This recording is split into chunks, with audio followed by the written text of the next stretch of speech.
Week 11, excuse me, of the NFL season is upon us. It is also the first time this year that the Jets and Patriots are going to get together. So when those two teams get together, what better of a chance to bring Danny back in? Before we go into anything, obviously I know it's been a little rough for you guys sitting where A you are, little. but okay, two straight wins in a row. So and I'll jump right to it. What's the vibe been like? Because I know last time we spoke, you were 0-2, we were 1-1, but a lot's changed since then. Man, I don't know if you've been seeing the Aaron Glenn post game locker room videos, but who want to fly with them fucking Jets, baby? We're hot, baby. 2 in a row, 2-7. We're fucking catching steam. Got a red hot New England Patriots team coming in on Thursday night that we're gonna have to unfortunately end their winning streak on a big trap game. No, I'm just playing. Yeah, no, it's been miserable. It's been every ounce of miserability. Thankfully, thank the Lord, we have a little bit of hope, a little bit of a spark, with that trade deadline, that big day for our franchise. So, I'm a little juiced up. I told Griff, I said I didn't even want to come on this podcast for the rest of the year. I was so checked out of the Jets, but You say that that shit every year, that and yet sparked here me you up a are. little bit. You say that Huh? shit every single year. You say that shit. Hey man, you want to come on? It's No man, I'm over football. Fuck football. Yeah, And here, man. here, here the hell we are. It's just like back when I was younger, I would really care, and that stuff it would like really ruin, my football season. But now it's just like I expect it, and it is what it is, bro. It's just miserable. It comes with being a Jet fan at this point. Yeah. And then I'll be honest with you. Like for me, like look, obviously since we last talked, 1-1 has turned into 7-1 since that point. Insane.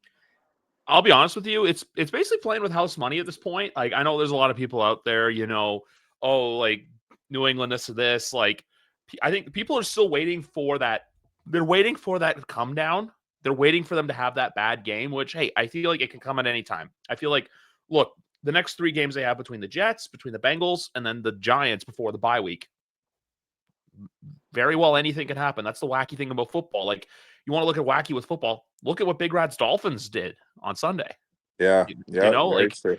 who would have known that Chris Greer's firing would have really ignited a fire under that team?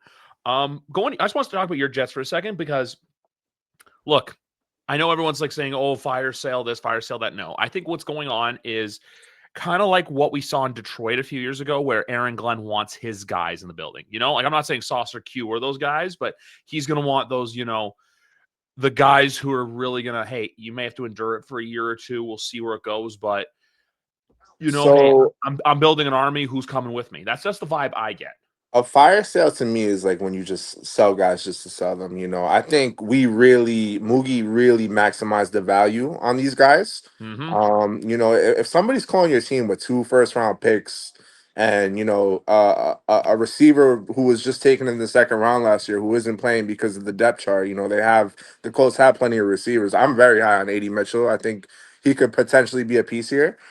Um, you got to take that, man. Sauce Gardner, like, yeah, he's a great coverage cornerback, but that's all he does. He doesn't turn the ball over. He doesn't tackle. And once they finally started officiating him the way he plays the game, which is very handsy, he Yeah. grabs a lot. Which this started. They finally started calling him 2 years ago.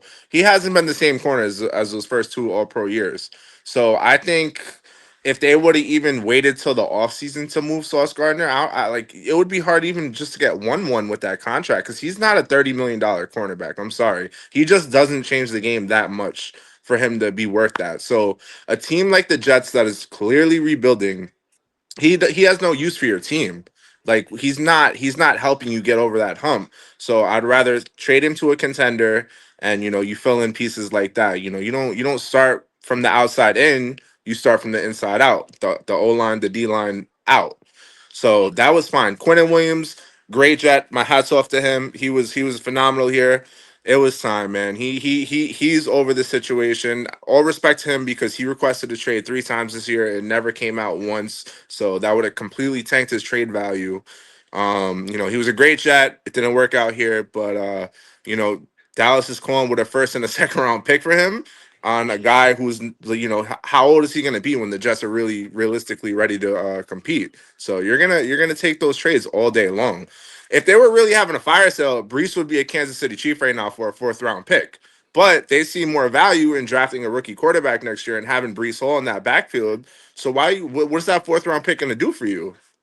Yeah, it's not really going to do anything for you. It's one of those picks where, you know what, hey, you just hold on to him. It's like the same thing too with Absolutely. even another player whose name was floated around. I know it's not a Jet, but it's Chris Olave, where everyone was kind of saying, you know, hey, why wasn't Chris Olave dealt? And I'm sorry for as bad as the Saints are, and even for Brees Hall and Garrett Wilson. I know Garrett Wilson's obviously not going to be playing tomorrow night. I know he's back on the IR for another few to Yeah. 4 weeks. I know Rich Samini got called out by Aaron Glenn for that. Keep him out the whole year, please, honestly. But the thing is, though, you need those pieces if you want to be successful. You're not just going to get rid of those pieces because, you know, if you do that, eventually, where do you end up? You end up back at square one to where, hey, oh, we need a wide receiver one. Oh, Exactly. we need a running back one. You need those pieces there. They're building the old line up nice. We'll see like what Fashanu turns out to be. We'll see what Membhart comes out to Membu's be. been awesome. Membu. He's been rock solid. Yeah. Olu he's had his hiccups, but you know he hasn't been horrible. But like you just said, like you don't trade away offensive pieces bringing in a rookie quarterback like that. Look at Sam Darnold, he had nobody to throw to. Look at Zach Wilson, Yep. he sucks anyways, but he still had nobody to throw to. You need guys that are gonna help develop your quarterback. You don't trade those guys away. Yeah, and like the only, and with trading defensive players too, like I'm not saying you're going to go out and find another Sauce Gardner or another Quentin Williams in the draft, but your chances of finding a guy that's equivalent to that in the first round with either one of those 4 picks is a lot higher than going out there and finding a wide receiver one who can replicate Garrett Wilson's production. Yeah, absolutely. A running back when healthy can replicate Brees. I know Brees Hall's healthy, but you know what I mean. Like what we saw from Brees Hall, especially early 2022 when he was lighting it up before, Oh yeah. you know, the Mile High Monster Field got him. And then 2023, he came back, you know, Big Rat and I had to eat some crow for that, thinking, oh, he wasn't going to be back to what he once was. And he I, was. You need I those still players. don't think he's the same guy, but you know, he's still good. You know, Yeah. he's a really good back. Like that's a guy you want on your team. You know what I mean? Basically brings me back to my original point of like, you need those guys to survive. Mason Taylor's coming up. Vera Tucker's a guy who I really like, but I just feel so horrible for him where it's like, you know what, ACL and Can't stay then one healthy. tricep Can't post, stay one healthy. tricep post. Yeah, which on that note, I hate when people say like injury prone. I think it's more of just a luck situation, you know, wrong place, wrong time. Just Yeah. that's how it is. Like you can't say like, for example, you know, like for example, oh, Malik Neighbors injury prone, boom, he just runs one way, his knee pops. Cam Scatterboos, I know it's Jets Giants, but same thing. You know, boom, you like, oh yeah, there goes his ankle. I mean, his ankle pierced out of his bone, the bone Yeah, pierced his somebody skin. like He's injury you prone. gotta look. I know it's basketball, but like Kawhi Leonard, that's an injury prone guy. Every month, sprained Bradley ankle, Beal. something. You know, Bradley Beal. That's when you have these soft tissue injuries that constantly happen, that's injury prone. Not these one-off freak show like torn ACLs or whatever. That's no. People No, don't know how to use that term correctly.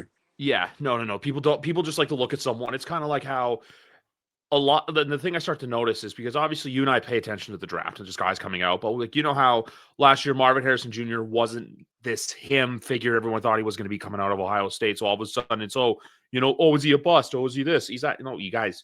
There's talent you got to give times to. It's like Kyle Pitts as well. Like Kyle Pitts is going to be a fine NFL player, and Atlanta's another situation on its own, but the fact that he's not what everyone hyped him up to be is just puts it out of play. Like that's why I love when you get these, these success stories that just come up out of nowhere. Like look at for us, Kayshon Boutte, 6th round pick, proving it.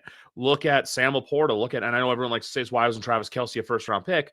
If you look at Travis Kelce going into the draft, he wasn't good. He developed into something. George Kittle was a 5th round pick. So all these draft picks basically go to show that hey, you can make something out of nothing. And I've still said this with the Jets that I always thought if I had to rank the teams right now, I still put you guys ahead of Miami because Miami had real expectation going into the year. For the Jets, it was more about, hey, this is ground level. This is establishing the foundation because you want to build something that's, hey, 3 to 5 years from now, the Jets are that team once again. I know everyone likes to say, oh, look and point and laugh at the Jets, but I feel like now they're really dedicated to, hey, we're bringing in the right pieces. We're bringing in Muji. We're bringing in Glenn. Danny's screen went on me because I'm doing a monologue about his football team. But I think they got something cooking there. I think it's just, you got to give it some time. You got to give it some time to sizzle. Got to give it some time to marinate and then go from there. Are you still, he quickly vanished on me. But essentially with this game tomorrow night, and we'll be joined by Jared Silberkleit in a little bit because we're going to get into the Brian Daboll firing. With this game tomorrow night, I think the Patriots do get he's back. So I'm going to say this right now. So as you were cutting out, I was just about to give my piece on for tomorrow night. Okay. I do think we win, but the Yeah, number's too high to where I can't pick the Patriots to cover a high number like that, especially I I think divisional that's game. no, I'm feeling like a 38-3 kind of vibe. I just don't see any way how we're gonna move the ball. Justin Fields can't complete a pass. I think they'll be overwhelmed going into Foxborough. It's one of those like 38-3 games vibes. I just have my golden rule for Big Rat that if a divisional game's more than more than a 7 point favorite, usually you gotta lean with the underdog. I'm not gonna put money on this game. It's just like when I look at it, like how, for example, last Thursday, I was always like Vegas is gonna cover that spread against Denver, also too, because I'll be honest with you, I still don't buy Denver as a No, no, Denver's no. no. Like Indy, like I'll be honest with you, for the first time in a very long time, I have no idea what's gonna happen. For all we know, that magic light goes on in Kansas City. Buffalo, everyone's crashing out right now, but they're still 6-3. Like I love how it's like 6-3 and they're talking about fire everyone because of a bad loss. Hmm. Like the Colts, I still want to see, but we kind of figured out, hey, if you force Danny into uncomfortable not you, if you force Dimes into uncomfortable situations, you neutralize Jonathan Taylor, you will beat them. Yeah, the And then with Colts the are only Patriots, going to go as far as Jonathan Taylor takes them. That's for yeah. sure. That's their engine. And then with us, He's it's legitimately the MVP, I think, but he'll never not go to a non-quarterback. he is. I actually have a player that I've been hearing more of for MVP, and it's not Drake May. My pick right now, I think I'm starting to lean Matt Stafford. Matt Do I? Stafford. Well, if you I look mean, at it he's though, balling. Yeah, he's under the radar though for sure. he is. Did you know that his career record right now is About 115, 115, and 500. 1? Yeah, that's Yeah. how bad Detroit was for so many years. That guy just hit 500. Yeah. I just look at him as an MVP because, like, it's the player no one talks about. He's going to be like, there's a very good chance when his career is over, he's top 5, 6 passing yards all time. Like, I don't know if he's going to catch like Breeze or Brady or maybe Favre. He's definitely going to catch. Yeah, We'll see how long Aaron goes, which Pittsburgh's another situation. We'll see how long other stuff goes. But I'm starting to hear more clamoring for the Matt Stafford for MVP, and I'm kind of like, yeah, I get the vision. Like, I don't know if he'll win. I do think Taylor will win Opoi. Not Opoi. He'll win. Yeah, Opoi. He'll win Offensive Player of the Year.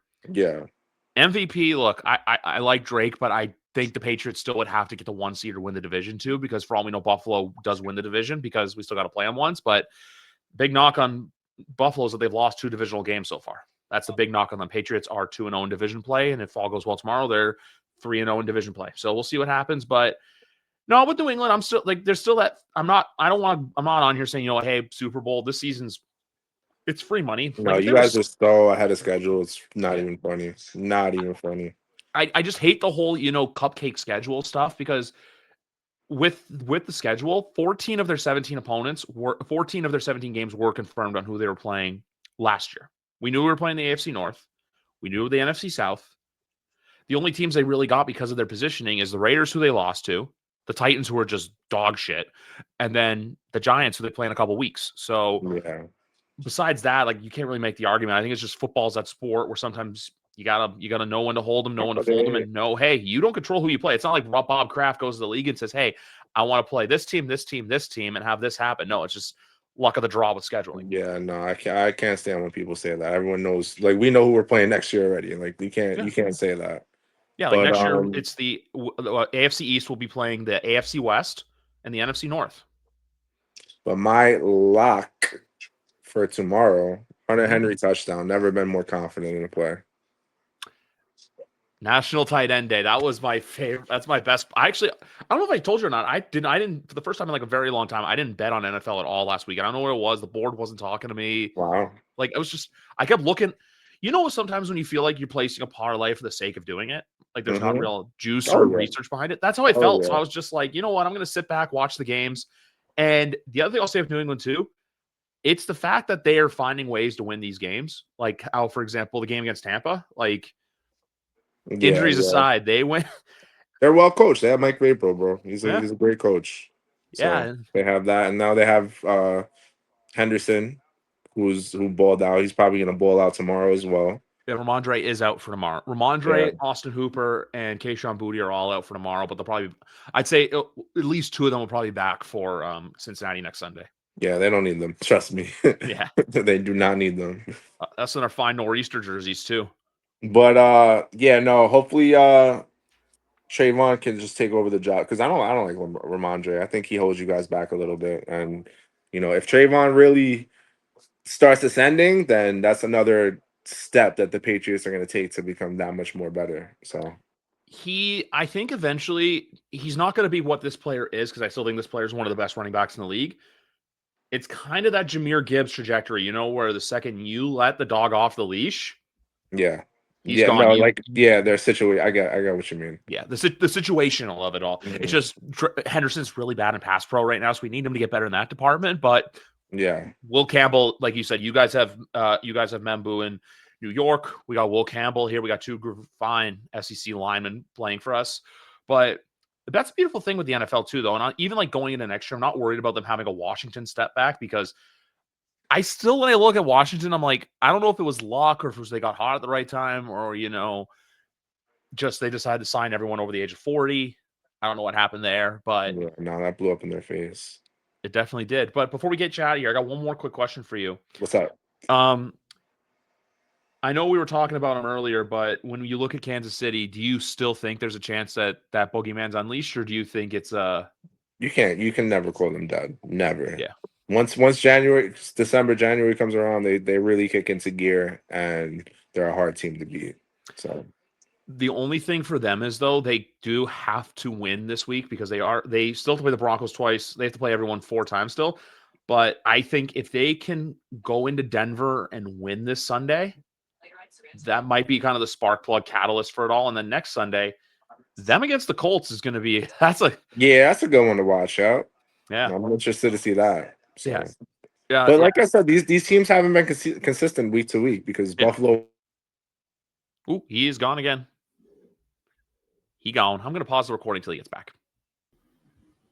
No, folks. You're not seeing a mirage. You're not seeing an illusion. Dan goes ham and I have got to go talking about the Jets and the Patriots game. That's going to be taking place in about 25 hours from now.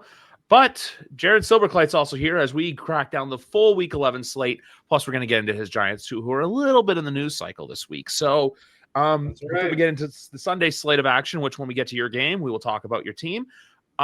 Jets, Patriots. So Danny thinks it's going to be belt to ass. My bold prediction was just, I think the Patriots win, but I do think the Jets cover because the spread right now is 13.5 because I have a golden rule. If a divisional game is 7 points or higher, I'll usually lean with the underdog to cover just because it's asking for too many points, especially in the NFL. I don't think the Patriots are going to have a hard time covering here. I think that the Jets offense is just completely anemic right now, missing Garrett Wilson and having basically nobody to throw to. And, the Patriots boast a pretty solid defense all around. I mean, I feel like the only thing the Jets are really going to be able to do in terms of moving the ball is whatever they can get out of Brees.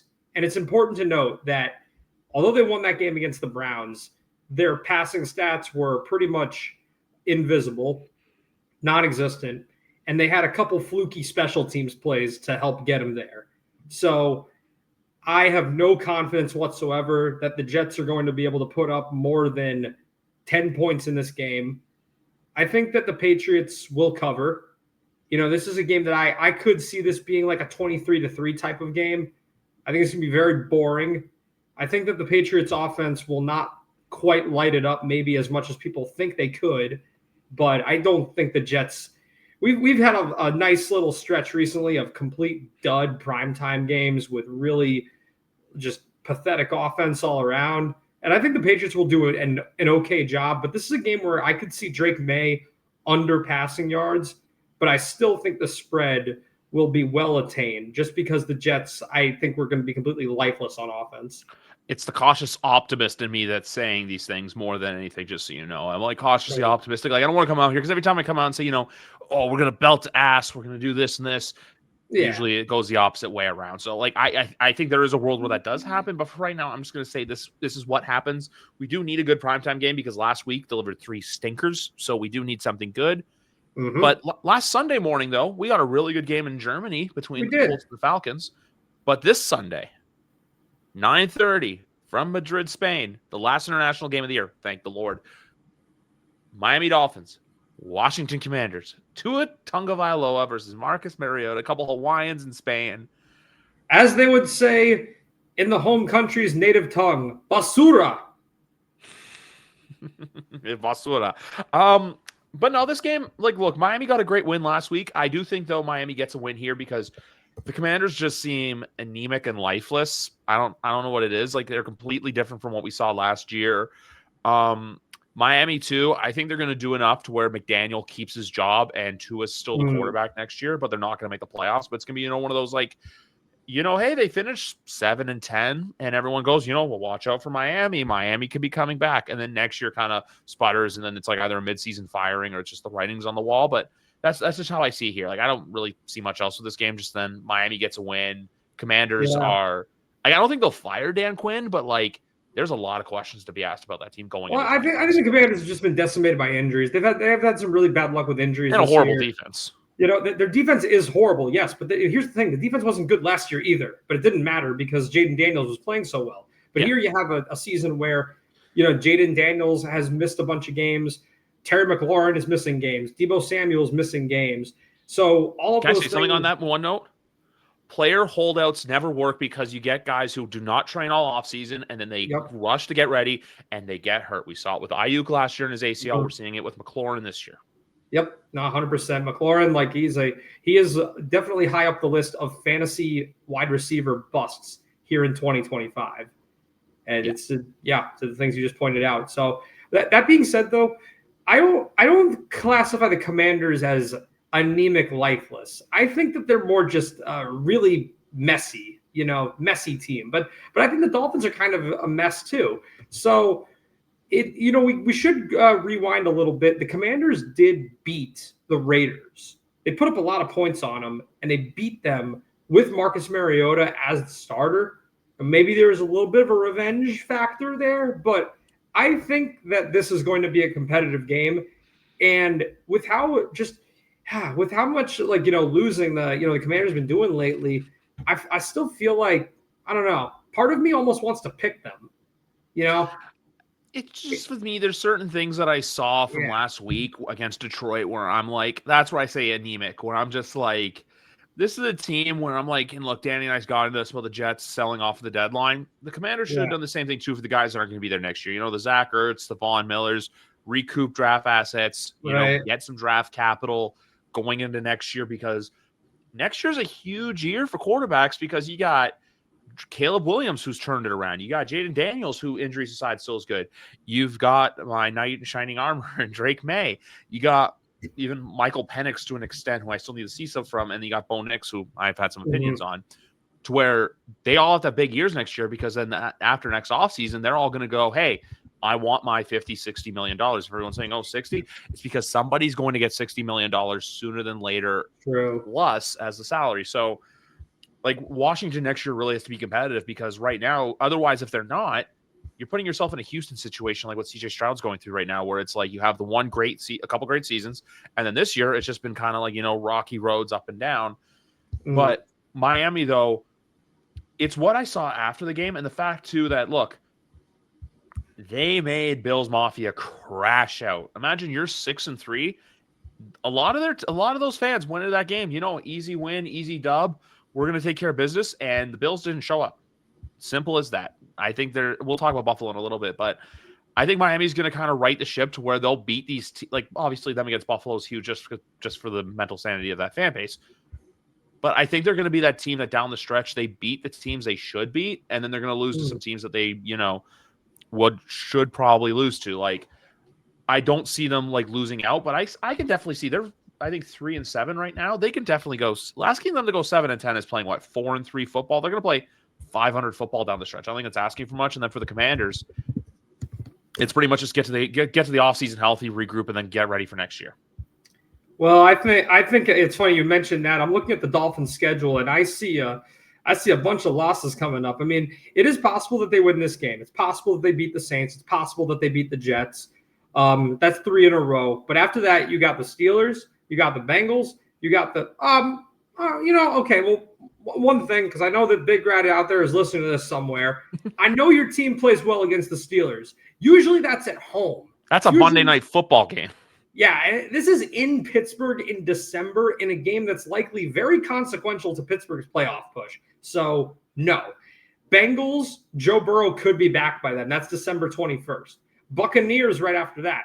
Patriots right after that. So, now granted, the Patriots play, that could be a bye. But, all right, Griff. So to your point, 7 wins, I think that would be very glass half full, to the point where I'm going to say no. 3 but and I will not rule out 6. I'll give you that. I will not rule out 6. Yeah, you know what? No, I think like they could get there's a path to get to 7, but realistically they'll probably get to 6. You play that's 3 and 4. That's like, fair. I can see them. That's fair. That's if fair. let's say they win this week, they beat the Saints. Say if they share with the Jets just because that's how it goes. And then I can see something stupid like they go into Pittsburgh and win because the Pittsburgh Steelers, who knows what's going on. They beat I want to say they beat the Bengals, but that game's gonna be a fucking track meet. But it's just one of those things where it's like we look at it and it's like I think they can play well enough to where McDaniel saves his job unless the new GM that comes in says, "Hey, I want my guy at head coach." Mm-hmm. But that's the thing I always believe with GMs. There's 2 rules. 1, you either get 2 head coaches and then your ass is out, or you fire the GM the head coach and the GM. You get rid of them because otherwise, eventually, if they bring in a new GM, eventually, pretty much, it's going to be Mike McDaniel either has to be perfect or he's going to be gone. That's just how I view things with NFL cycles. Because it can be really vicious in that sense, but. I really am just trying filibuster time until I get to the ticker, the week 11 ticker. And yeah, but no, this game just pretty much Sunday. I get to kick my feet up and watch football all day, so I'm not going to complain about that. All right. Yeah. Yeah. But no, I can't believe I have to filibuster right now. We got one more game to go, and then the quick little Gents ad read, which the Black Friday sale is going on right now. Guys, go to the website. It's all details are on gentsboutique.ca. But here is the fun little factor of what game is going to be coming up next. We have New England. We checked it off. We have Miami. We checked it off. So we're 3/4 of the way done the AFC East. Now it's time because the first game of the 1 o'clock window on Sunday is the New York Giants taking on the Green Bay Packers. I'm going to say my little spiel about the Giants first. Go ahead. The vision was there. The writing, I think, was always on the wall for this where, like, look, I almost thought, like, hey, you could have kept them throughout the rest of the season. Then you just kind of, like, part ways towards the end. And then unless they really felt like – the only way I could see this is they really feel like they had to audition Mike Kafka. But I don't think Mike Kafka was getting any calls with the head coach stuff. But all in all, if there was a team that really had bad luck as their friend this year, it was the Giants, because it's like, you know what? Hey, you get a quarterback who gets a receiver whose receiver's knee goes – you get a running back who's awesome to watch and a bit of a psychopath. His ankle goes through the skin of the bone. So it's just like the bad luck after bad luck to where the vision's there. They just need the right commander at the helm. And I will say this for all the head coaching rumors out there. You can't bring in a defensive guy, because if you bring in a defensive guy, your OC is just going to be a revolving door, because if they get Jackson Dart to look like what Drake May is playing like, or hell, even to an extent, what Bo Nix is looking like, that OC is going to be out of there. So I think you have to get the right offensive mind in there with Dart to mesh and gel with him for the next 10 years. I'm not saying that realistically coach is going to be there 10 years because the coach lifespan's a lot shorter, but look at the Tampa Bay Buccaneers. They've been going through OCs like crazy, because why? Dave Canales got a head coaching job. Liam Cohen got a head coaching job. So if I'm the Giants, you got to hire an offensive-minded head coach. You can't go defense. You go defense, it's just it won't do good for Dart's growth. You got to bring in a guy. And honestly, I think if you're a Giants fan, candidate number 1 has to be Clint Kubiak because of what he's done with the Seahawks this year. And perfect example too, because guess what? Mike McDonald, defensive head coach. Yeah, no, I would agree. I think that we got to look at some premier OC talent throughout the league as far as our next hire. I mean, granted, that is what we tried to do with Daboll, and things went the way they did. Can I say one more thing? Go ahead. I think kind of shit hit the fan with the whole Wink Martindale stuff, and that was bad. See, that was bad because I feel like Wink Martindale was really instrumental in bringing back that defense was awesome under him. Yeah, I mean that was the kick in the ass that this team needed so badly, because the Giants' identity has always been pass rush and playing really physical on defense. And I coveted him for years when he was DC on the Ravens. I'm like, man, if the Giants would bring this guy in, they would like, this is what the defense needs. They've been playing sloppy football, post Coughlin. Like we need a guy like this to come back and get and wrangle this group. So to see him go, I just a bunch of his lieutenants were also fired. Sorry to cut you off again, but a bunch of his guys that Wink brought in with him were also quietly dismissed at the same time. Well, that's what sparked the whole thing, is that he fired like his staff, and then Wink told Daboll to go F himself. So that's basically how we got to where we got. So, I mean, it's been very frustrating to see this regime just completely sputter. And I say regime, I feel like I don't think Brian Daboll did a very good job as coach. I think that he's a bad play caller. I think that his inexperience was showed very, very clearly over the last few years. Like, he's just a guy who, he just looked lost at times during games, and the in-game decision making was really bad. The way he would field questions in the post-game pressers would just come across like, I didn't realize that this was happening at that time. And it's like, dude, like, if you don't know, then who else does? I mean, he didn't even know what play Jackson Dart got hurt on this past Sunday. So I think that, there's something there. Like, he'll definitely, catch on with a team as an offensive assistant, like a quarterback's coach, but I don't think he's ready to be a head coach. That being said, I think that Shane Bowen on the coach is definitely the biggest culprit as far as coaches that need to be fired. Kafka hasn't really wowed me. I mean, I think that, he's looked a little bit better with Dart, but, to me, I looked at this as a whole, clean house type of situation. Yeah. Joe Shane, I think Joe Shane, this is more his mess than Brian Daboll's mess, honestly.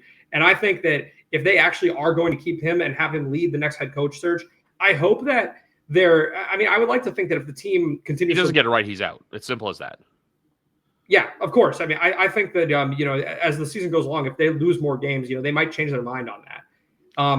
It's important to note that I don't want to give Shane any credit for taking Jackson Dart, because he wasn't his quarterback. He was Brian Daboll's quarterback. In fact, there's actually video evidence on draft night.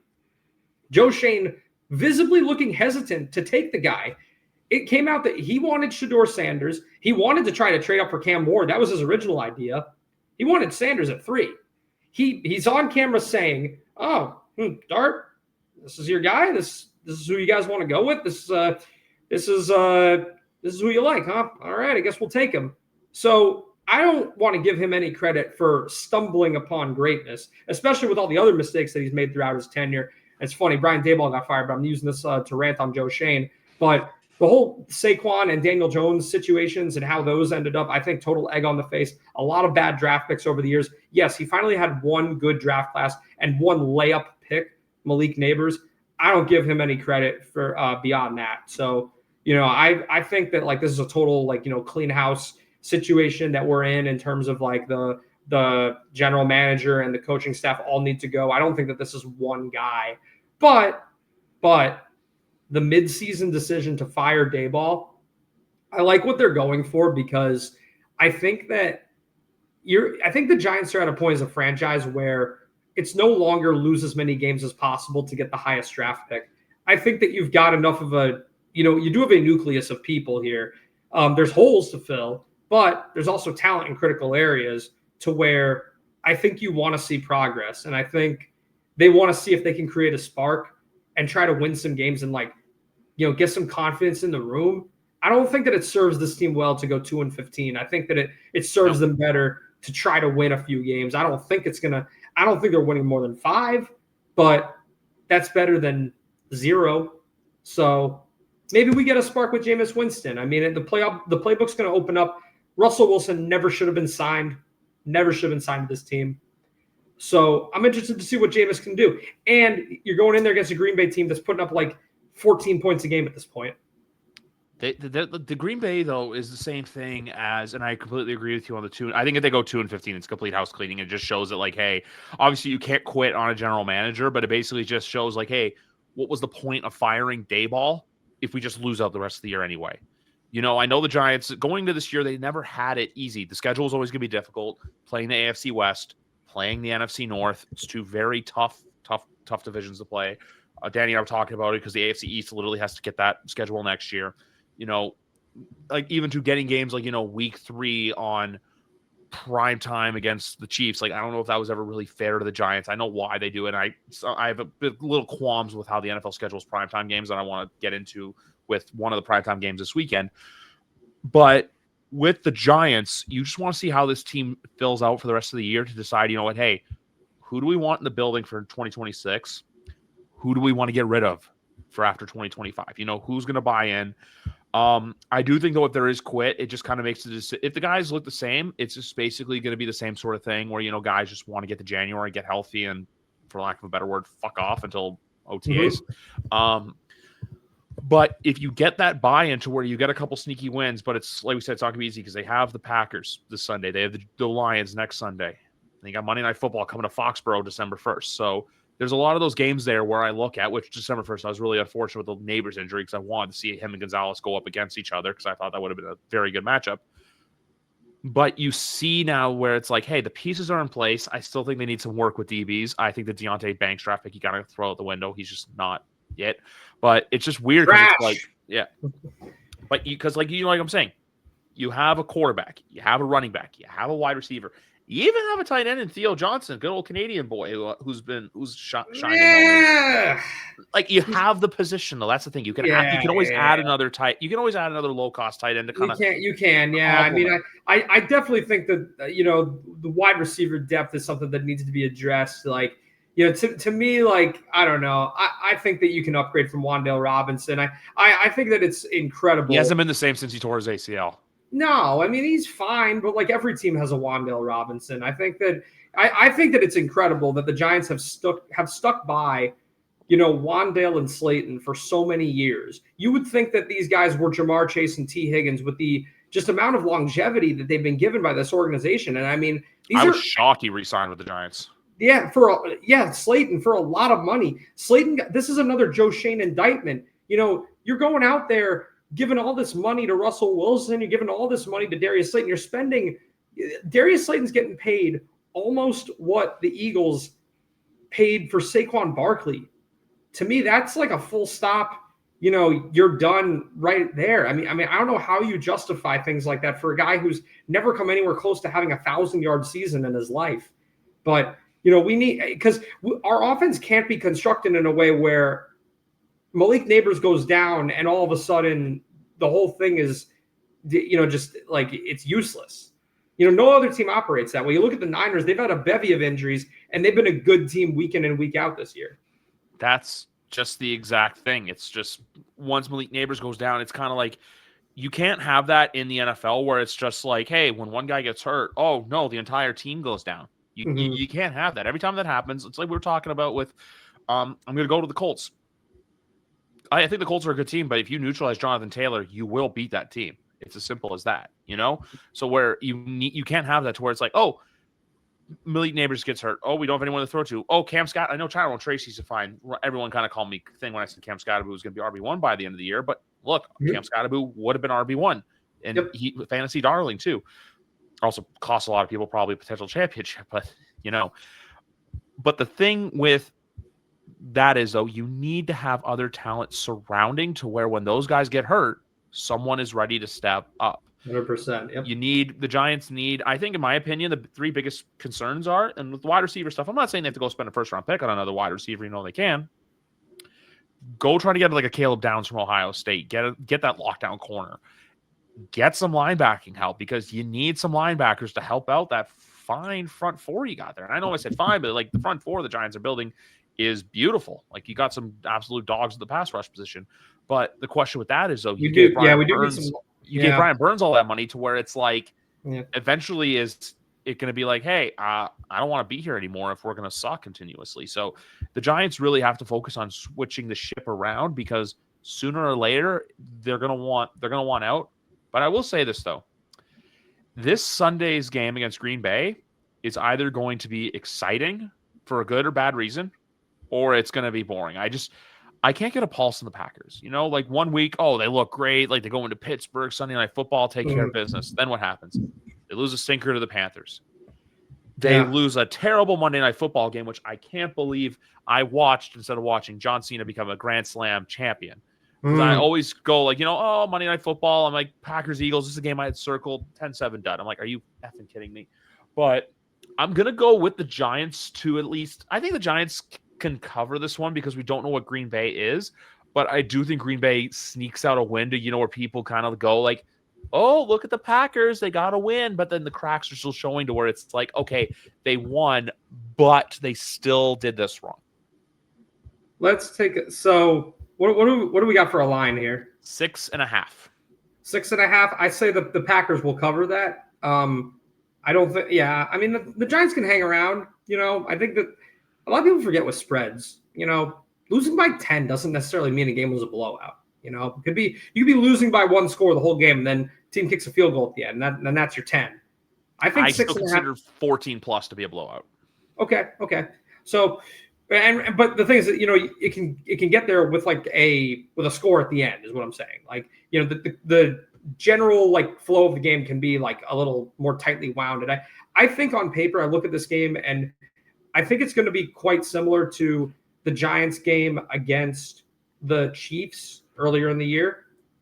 Yeah, that ugly Sunday night game. Oh yeah. I think that there will be some opportunities there. Ultimately, Green Bay's defense. I think that the Giants might have a tough time, but also Green Bay's offense has been kind of anemic lately.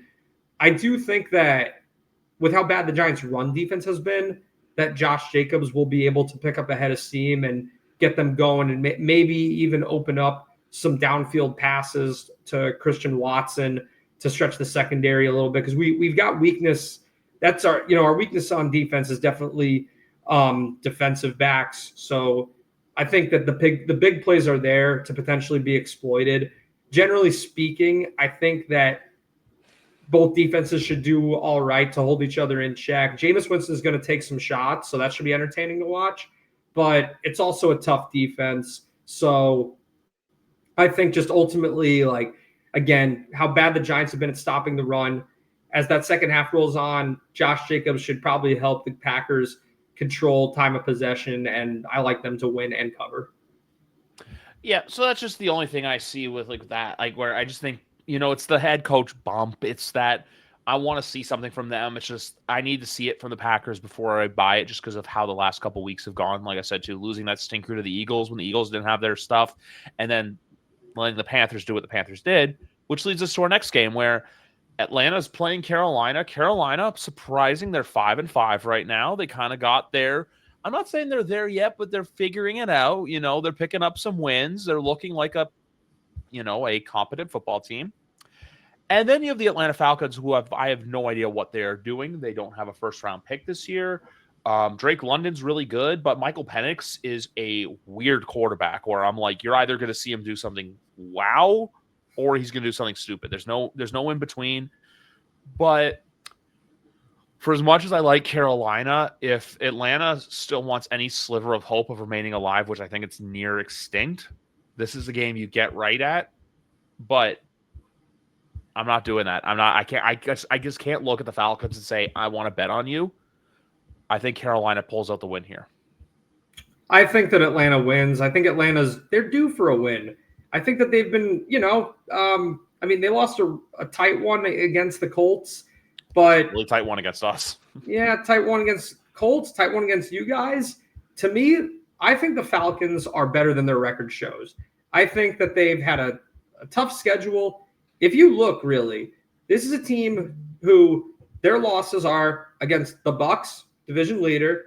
Panthers was an ugly one. Okay. They were gripping the sheets on that one. Yeah, ugly one. Made no sense, but it happens, I guess. They beat the Commanders. They beat the Bills. They lose to the Niners. The Dolphins won another ugly one. But a lot of these losses are against quality teams in close games. Yeah, you got Patriots, Colts, Bucs, Niners, especially the last 2 weeks. These are 2 losses by a combined total of 7 points. Yeah, I think that you're at home against a team that embarrassed you. You've this team. You've still got Bijan Robinson has been waiting to really pop off again. He's been kind of he's been on the quieter side last couple of weeks. So I think that this is a get right spot for Atlanta.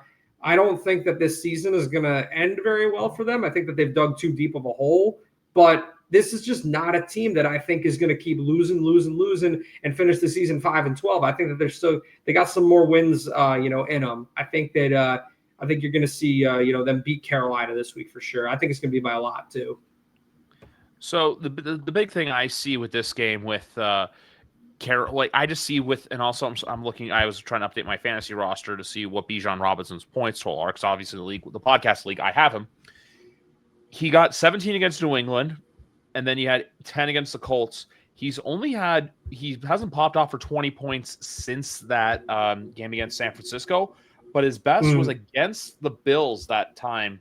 The game against the Bills, where he had the 170 rush yards, he had a rush TD, he had 68 reception yards.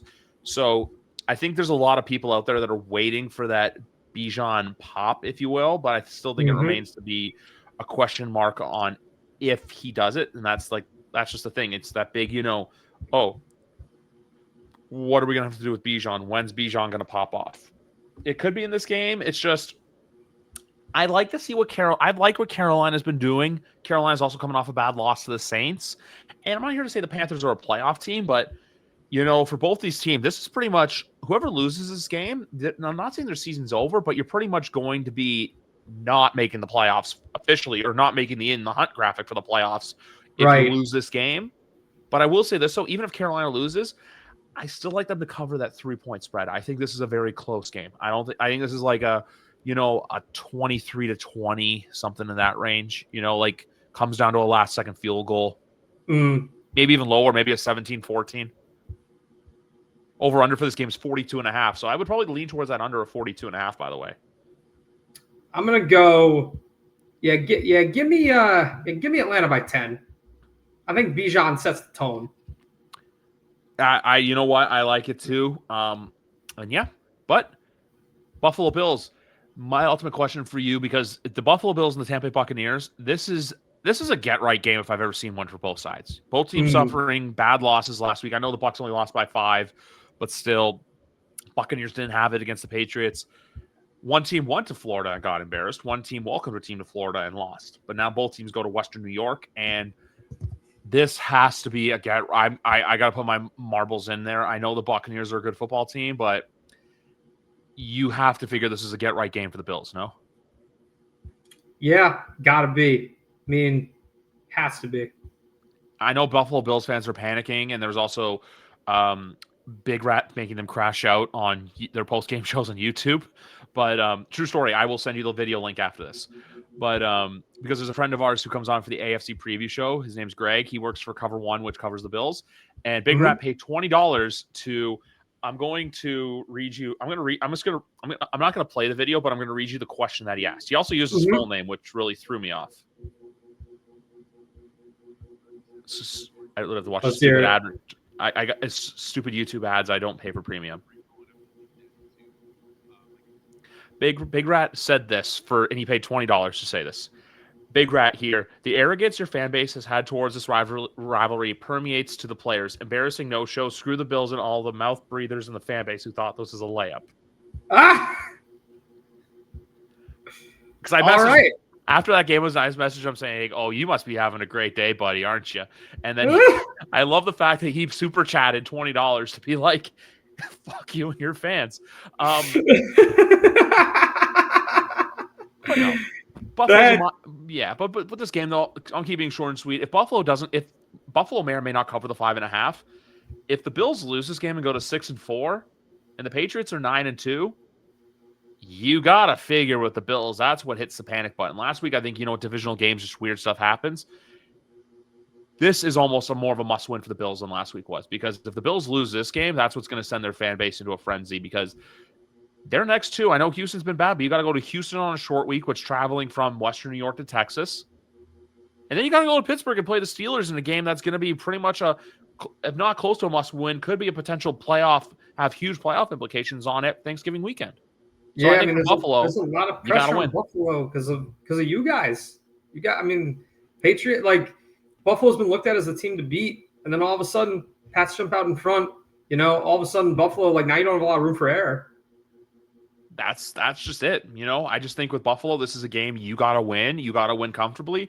Give your fans a moment to breathe. Like, hey, we still got work to do. But if they lose this one or they squeak out a win, I think it kind of, you don't hit the panic button, but you definitely, how in like movies where it's like nuclear codes, there's like that, the plastic metal, like the plastic cover that like is covering the panic button. Yep. You lift that cover up if you lose this game. I would, I think so, because losing this game for Buffalo means that you're regressing from like top contender to like, good team in the hunt. You're potentially in that spot too with the wild card where you don't know how many, go on the road for the playoffs and everything. I mean, in a year or two, when you're in your final year at your stadium, the fans are going to want to close out have the playoffs go through Western New York and not you having to go outside of Western New York for games. Correct. And Jacksonville and the LA Chargers.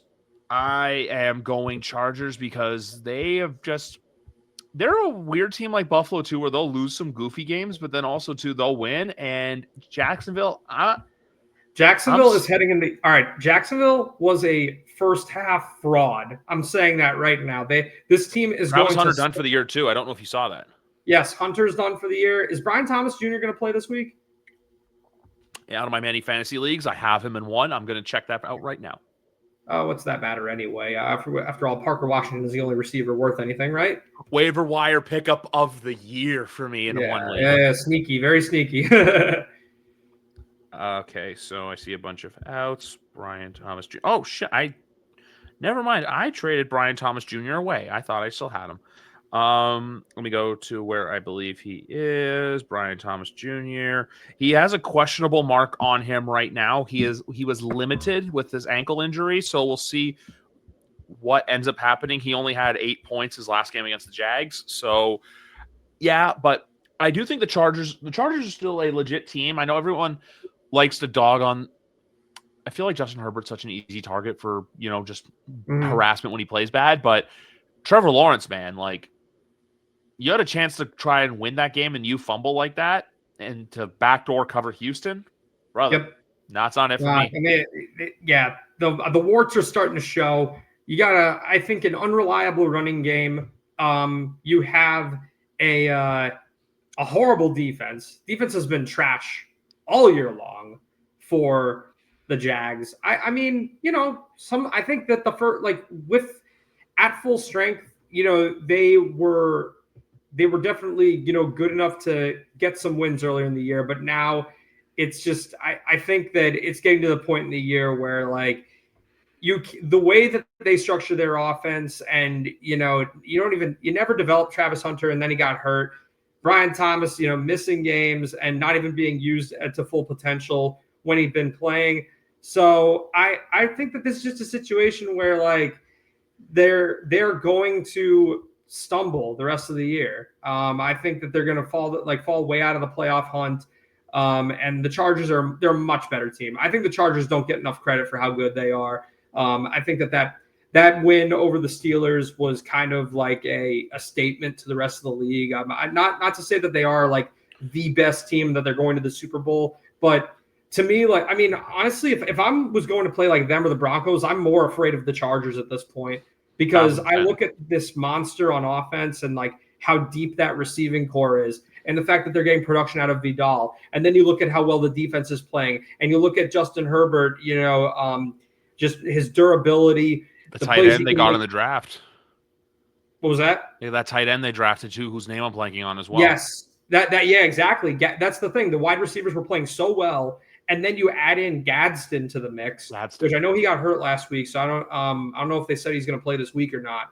But they got so much depth between Keenan, who's still got a lot left in the tank, Quentin, Ladd, who's been playing a lot better after a slower start to the year, and then you add him. I mean, that's just really strong depth. Like, maybe more so than possibly. I mean, it's them and the Colts, right? As far as like offensive weapons go, so. I think that this is good. It should be a nice showcase game for the Chargers, another showcase game for Herbert. And I think that they're going to win this one again by I think this one will get a little out of hand. I think that maybe Jacksonville can hang around early, but Chargers should win this one by multiple scores. Chargers going multiple scores, and even though I still have a very sour spot for LA sports, I still am going to roll with the Chargers here. Minnesota Vikings and Chicago Bears. I'm going to say this right now. Chicago Bears are plus 3.5. So if you want a team to pick on the money line that's an underdog, I'm going to Chicago. I'm not here to say they're going to be a good playoff team, but they finally got the right person at the helm to steer the ship in the right direction. You saw it last Sunday that they gave Caleb enough time to work. And Caleb, I'm not saying he's this generational talent we all thought he was going to be, but we're definitely seeing why he went first overall, and that, hey, you got the right guy pressing the right buttons.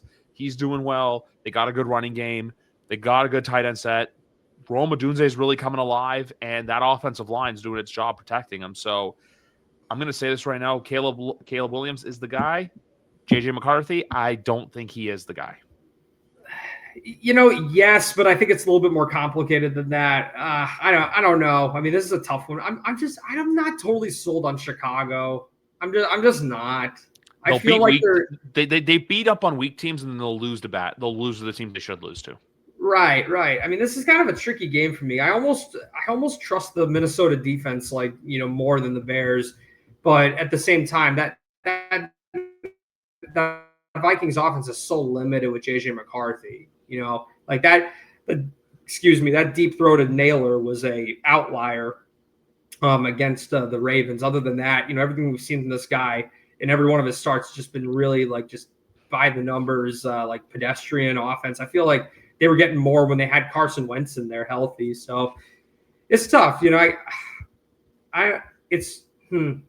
Tough game to pick. Part of me thinks that the Bears offense just lays an egg and the Vikings win at home, and it's not pretty. Even though on paper Chicago should win, I don't know. Because Minnesota beat the Lions, and it was without really overwhelming them on offense, because they just kind of found a way to get to the defense bent but didn't break. And I feel like Chicago's less imposing than they are.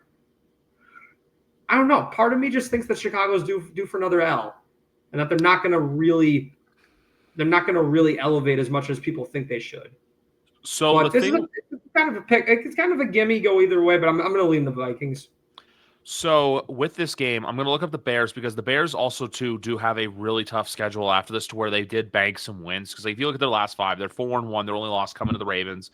But after this, obviously they play at the Vikings, versus the Steelers, at the Eagles on that Black Friday spot, at the Packers, versus the Browns, versus the Packers, at the Niners, which is Sunday Night Football, and then versus the Lions. So I also think too, this is the kind of game you have to win. That, hey, because if you're 7-3 and then you lose your next 2, 7-5 is a lot better sounding than being 7-5 is a lot better than 6-6. Because if you're 6-6, that's where panic's going to start to set in. You pretty much have to play perfect football from here on out. So I think you got to pick up wins when you can. Minnesota does this weird thing when it's a odd number year, they're not good, but when it's an even number year, they're good and they make the playoffs. So I'm just going to ride with the Bears, because they've shown it, and I just think with Minnesota, it's you need to figure out what your quarterback situation is long term, because you're either going to be back at the drawing board soon, or Kevin O'Connell is going to be out of a job. I don't think he would be, but it's just that's the unfortunate business of the NFL. 1 year you're hot, 1 year you're not, and if you're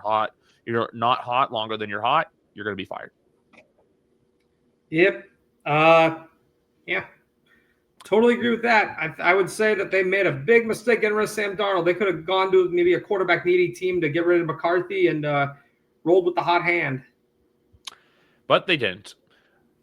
Pittsburgh and Cincinnati. Pittsburgh got ousted on Sunday Night Football. Pittsburgh got beat. Pittsburgh just looked bad. Pittsburgh lost the first game these two teams played.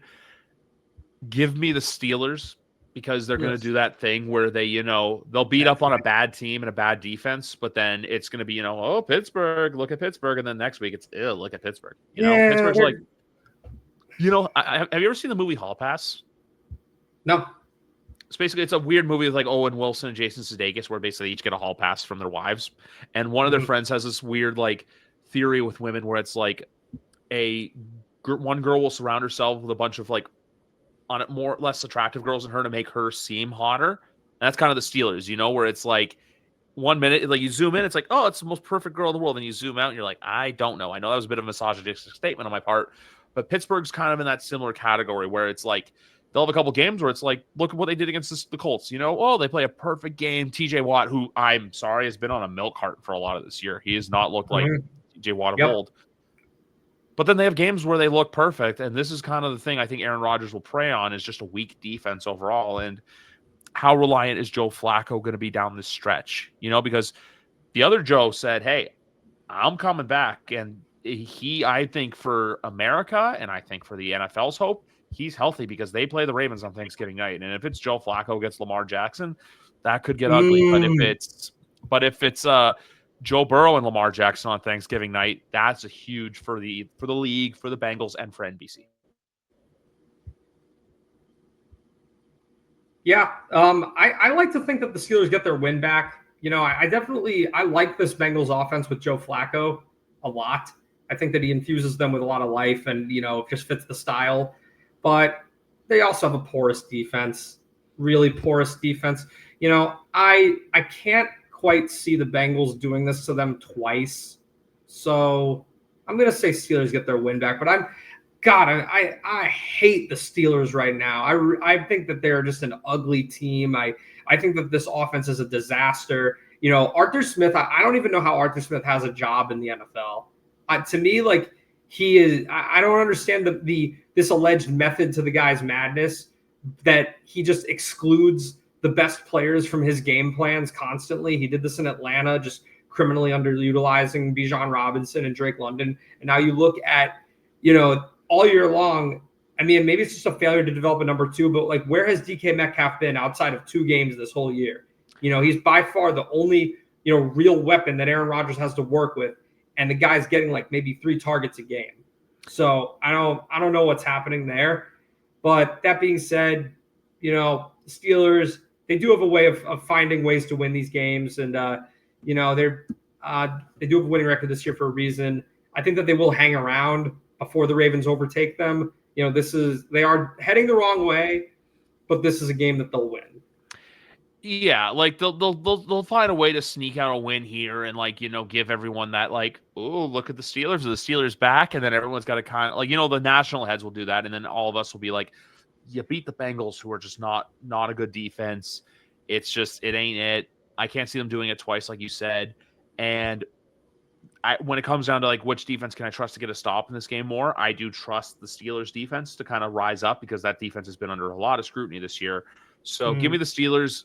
Give me the Steelers to win. Give me them to cover the 5 points, and also give me the over 48.5. I think this is a number that's going to be easily hit. Yeah, I would agree with that for sure. Tennessee and Houston. Fun fact: I still don't know if CJ Stroud's going to. Yeah. I'm sorry. If you subject yourself to this, you deserve a medal. You deserve a Be Proud of Yourself award. Davis Mills is starting again, isn't he? I think he is. And out of his 6 career NFL wins, 3 have been against the Jaguars. Yeah, doesn't surprise me. But no, I just Houston's a team I think has more of a problem off the field than on the field. I just don't know if the coaching's there. D'Amico Ryans is a good guy to bring in, but kind of now it's kind of not coming together, and they're losing a lot of games in critical situations. For example, they lost to the Buccaneers week 2. The way they lost to Denver a couple weeks ago, which won me a parlay, and then the way they lost Sunday, I'm just they're finding ways to lose games, and usually that's what bad teams do. But Tennessee is just god-awful, and they reek, so I am going Houston. I got literally nothing else to say about this one. Yeah, Houston's got a good defense still.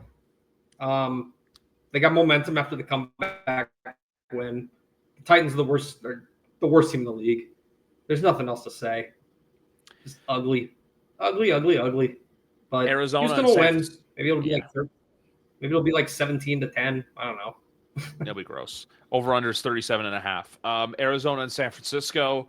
I'm going to go San Francisco just because in a battle of 2 teams that pretty much got dog-walked last week by their individual opponents. I just think Arizona's just they're not it. Their win on Monday Night Football was just against another really bad team that we're going to talk about. But if in a battle of bad team, this like even when San Francisco's not healthy, this is a game they always win. They will always beat a team that's bad, and the Arizona Cardinals are just a bad football team. I can eat my words and be wrong, but I'm going when it comes to get right games with these two, I'm going San Francisco. Yeah, 100%. I mean, I don't know. I mean, the Cardinals do deserve credit for, they've hung in a lot of their games this year. They look awful against Seattle. They've hung in a lot of their games this year. I think that that's a testament to, there is some talent on this roster. Marvin Harrison Jr. is out, so that's going to limit, playmakers. So, and San Fran's good. I don't think San Fran's at the Seattle or LA level. I just think due to, they're just lacking the talent in terms of, I think that the defense has just been more beatable than years past. And you look at the injuries to receiver. That's why they're going to have to go the wild card route if they're going to make a push for the playoffs. But they are a good team. They're Shanahan still knows what he's doing. They made it work with what they have this year. McCaffrey still got it. And Arizona, that's a game that they should win. Yep. It's as simple as that, which if you mentioned it bleeds into our next game, a game which I don't know why is 4:05 p.m. It should be later, but he's on the move. Computer's about to die. I was not supposed to plug in. That's all. We're plugging in. We're good. We're good. But yeah, LA and Seattle next. Call me crazy. LA and Seattle. Yep. I'm going to go Seattle. Yep. Because the Mike McDonald Seahawks are I think I've only lost 1 or 2 road games in his entire tenure with the team. I know he's only been there for 2 years now, but I think this is the real game where they have their coming out party. I don't know if they're a Super Bowl contender, but they're definitely a team in that mix. And look, after what happened and after everything that happened, I think this is that real chance they can go and show the world, hey, we mean business. We're to be taken seriously. Because if they lose this game, it's how seriously do we take the Seahawks? I think it's a new year. I think the Seahawks win this, and they kind of have that coming out party of sorts where it's like, oh, hey, put some respect, respect, RES with a K. Or if you want to, you can really emphasize the re-2-pack like you guys did with Derek Jeter about 11 years ago. Yeah, see, I don't know. This is a tough one, right? I mean, it's a big test for Seattle, right? It's a huge game in the division. I think that you can make the argument that Seattle's played better on defense. You can also make the argument that LA's got a bit more. I think that just the two-headed punch of Puka and Devontae versus Seattle's, just JSN essentially, and then you got a little Cooper Kupp revenge factor in there too. Yeah, this is tricky. I'm gonna lean LA. They're at home. I trust the running game more than Seattle's. Feel like Kenny Walker's been kind of inconsistent this year. Feel like, if I compare the two on that level, both these teams can make plays through the air. Both teams, defenses are, I'd say, above average, but not unstoppable. It'll be tough. I do think that when I think about I think LA has a greater ability with Kyron and even Corum a little bit to, just control the clock a little bit more. I think maybe just a little bit more time of possession, more extended drives. Seattle's going to get JSN's going to eat. He eats every week. Yeah. That's not going to change. But, if I had to pick one quarterback to have a kind of a maybe less than stellar day, the lesser of the two, I'm a little bit more afraid of the Rams right now than I am the Seahawks, even though the Seahawks have done everything right. I'm gonna lean the home team here.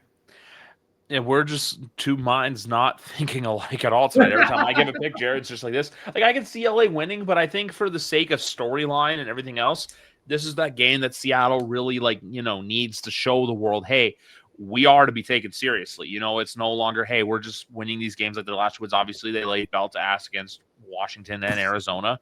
But, that's just, it's one of those things for them. Cleveland and Baltimore in a disgusting one. Look, Cleveland, it isn't there. It's gross. Give me the Ravens. Ravens are going to screw around and win the North. It's going to happen. It's what's going to happen. And the Ravens they're good. They're really good. What was holding them back was not having Lamar Jackson. Now he's back, and the offense is back. But Browns, I mean, this is a game that they gotta take care of here. Browns couldn't even beat the Jets.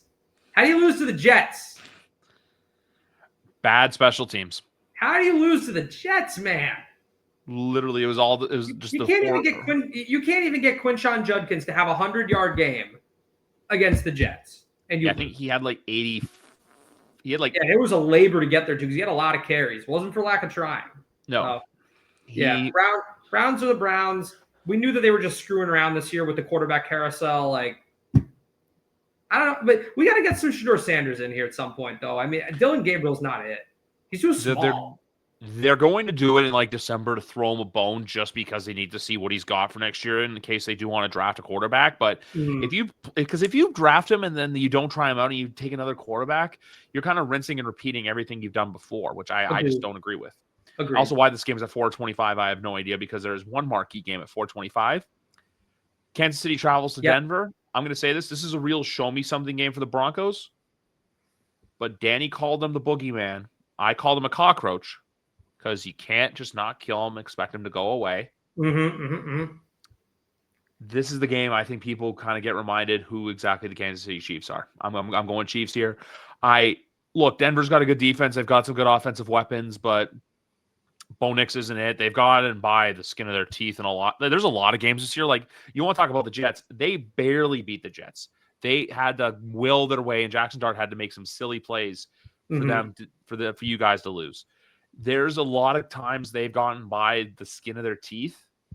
And also, if you look at who they've lost to this year, they've lost to the Colts and they've lost to the Chargers. I am going Kansas City.